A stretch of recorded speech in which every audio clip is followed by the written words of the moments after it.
지루한 지구에 지치셨나요? 별이 빛나는 밤하늘 너머에 무엇이 있는지 알고 싶으신가요? 여러분만 그런 게 아닙니다. 사람들은 수세기 동안 같은 질문을 해왔어요. 다행히도 과학자들이 여러분을 도와줬어요. 지구에서 수광년 떨어진 놀라운 장소에 대해 많은 것을 발견했거든요. 일광년이 약 9조 킬로미터에 달한다니 놀랍지 않나요? 자, 이제 지식의 우주선이 이륙합니다. 첫 번째 목적지는 지구에서 25억 광년 떨어진 곳이에요. 우주에서 가장 밝은 천체 중 하나이자 가장 먼저 발견된 천체인 퀘이사입니다. 퀘이사는 별이 아니라 먼 은하예요. 이 매우 밝은 천체는 초질량 블랙홀로부터 힘을 얻어요. 물질 원반이 블랙홀 주위를 소용돌이치며 마찰을 일으켜요. 추울 때 손을 비벼서 체온을 유지하는 것과 비슷하죠. 손바닥 사이에 마찰이 열을 발생시켜 따뜻하고 포근한 느낌을 주잖아요. 퀘이사에서도 같은 현상이 일어나지만 열의 양이 훨씬 더 클 뿐입니다. 자외선 차단 로션 챙기는 거 잊지 않으셨길 바래요. 이 퀘이사의 중심 온도는 섭씨 10조 도에 달할 수 있어요. 또한 빛도 있죠. 아주 강한 빛이요. 이 천체는 은하계의 모든 별을 합친 것보다 100배나 더 밝게 빛나요. 이제 조금 식힐 시간이에요. 정확히 영하 272도입니다. 부메랑 성운이라고 불리는 젊은 행성 성운의 온도예요. 지구에서 5,000광년 떨어져 있어요. 나사의 허블 우주망원경은 1998년에 이 성운의 이미지를 포착했습니다. 이 성운은 수명 주기가 끝나는 별에서 나오는 가스로 구성되어 있어요. 성운 안쪽은 시카고보다 바람이 더 많이 불어요.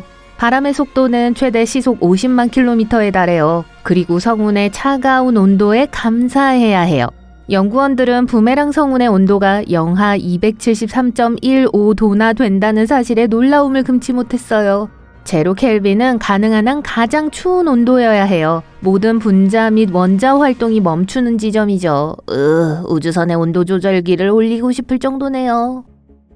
다음으로 방문하고 싶지 않을 장소로 이동할게요. 죄송해요. 가장 거대한 블랙홀입니다.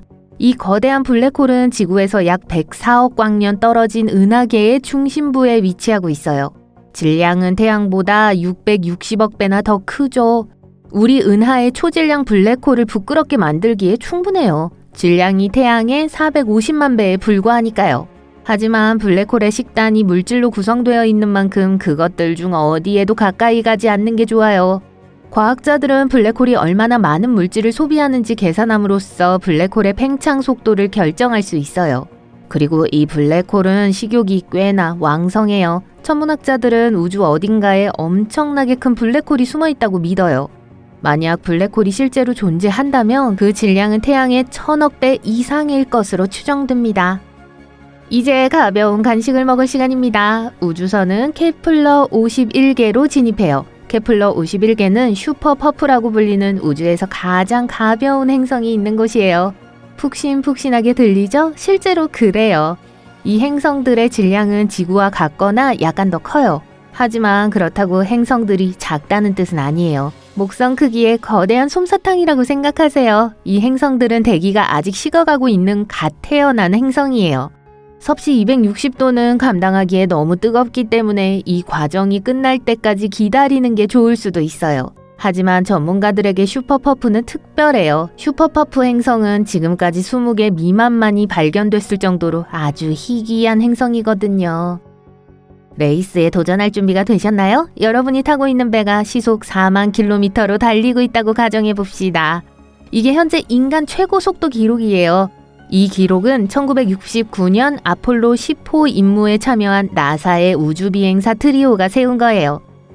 닐 암스트롱과 버즈 올드린에 대해 말하는 건 아니에요. 그건 그해 말의 아폴로 11호 미션이었죠. 지금 여러분은 지구에서 18,000광년 떨어진 별과 경쟁하게 될 거예요. 가장 큰 장점은 이 별이 중성자별이라는 점인데요. 중성자별은 다른 거대한 별이 핵 연료가 고갈되어 더 이상 스스로를 지탱할 수 없게 됐을 때 형성됐어요. 빈 탱크로 달리는 자동차를 생각해보면 승리가 이보다 더 가까울 수 없겠죠? 글쎄요, 그렇지 않아요. 거대한 별은 시간이 다 됐다고 느끼면 수축하고 회전을 시작해요. 피겨스케이터도 회전하는 동안 같은 행동을 해요. 발을 접어서 회전을 최대로 늘리죠. 이 중성자별은 우주의 챔피언이에요. 시속 2억 5천만 킬로미터로 회전해요. 빛의 속도인 시속 10억 7천만 킬로미터의 약 24%에 해당하는 속도예요. 우와. 지금 에너지가 부족하신가요? 감마선 버스트로부터 충전할 시간이에요. 감마선은 다양한 형태의 방사선에 의해 생성되는 전자기파예요. 이러한 폭발은 1960년대 후반까지 과학계에 잘 알려지지 않았어요. 감마선 감지기가 장착된 위성이 우연히 태양계 밖에서 거대한 방사선의 폭발을 기록했습니다. 그게 뭐였을까요? 감마선은 가장 에너지가 높은 형태의 빛이기 때문에 분명 어두운 것은 아니에요. 과학자들은 감마선 폭발이 두 개의 중성자별이 충돌해서 블랙홀을 형성할 때 발생한다고 믿어요. 다른 설명은 초신성 생애의 마지막 단계라는 거예요. 이 이벤트는 별이 쾅 하고 나가기로 결정할 때 발생해요. 감마선 폭발은 다이아몬드보다 더 밝게 빛나요. 태양보다 100만 조배 더 밝죠. 이런 게 에너지 부스트 아니겠어요? 지금쯤이면 기분이 한결 밝아지셨을 거예요. 매력 있는 장소를 방문하고 싶으실걸요? 아, 해변 리조트가 아니라 마그네타랍니다. 반전이 있는 중성자별이죠. 마그네타는 지구의 자기장보다 1조배나 강한 자기장을 가지고 있어요. 하지만 그 강한 매력에 빠지지 마세요. 너무 가까이 다가가면 살아서 이야기를 전하지 못할 수도 있으니까요. 2004년 항성 표면에서 폭발한 플레어가 5만 광년 거리의 지구의 자기장을 압축하는 데 성공했어요. 도시만한 크기의 별지구는 꽤 인상적인 일이죠. 이 거대한 자석과 한 팀이 돼서 은행을... 농담입니다. 마그네타는 달의 절반 거리에서 지구상의 모든 신용카드를 쓸 수 있는 능력을 가지고 있어요. 다행히도 나사는 지금까지 이 별들 중 31개만 발견했어요. 여러분은 간신히 마그네타의 끌림에서 벗어났어요. 갑자기 이상한 힘이 여러분을 홈베이스에서 멀어지게 한다는 느낌이 들기 시작해요.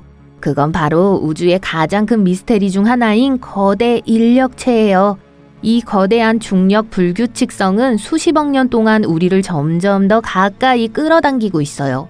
과학자들은 거대 인력체가 런하이어 기어 초은하단의 중심에 있는 것으로 추정하고 있어요. 이 이름은 하와이어로 헤아릴 수 없는 천국이라는 뜻이에요. 행성, 별, 소행성의 거대한 집합체를 나타내죠.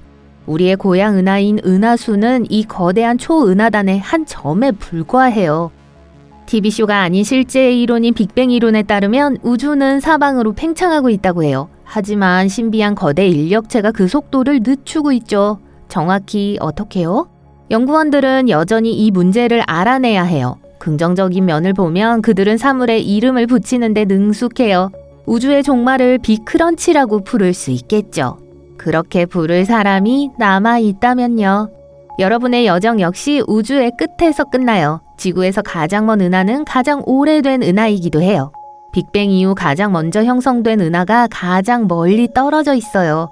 따라서 첨단 망원경이 멀리 떨어진 점을 발견할 때마다 과학자들은 우주의 기원에 대한 이미지를 얻을 수 있어요.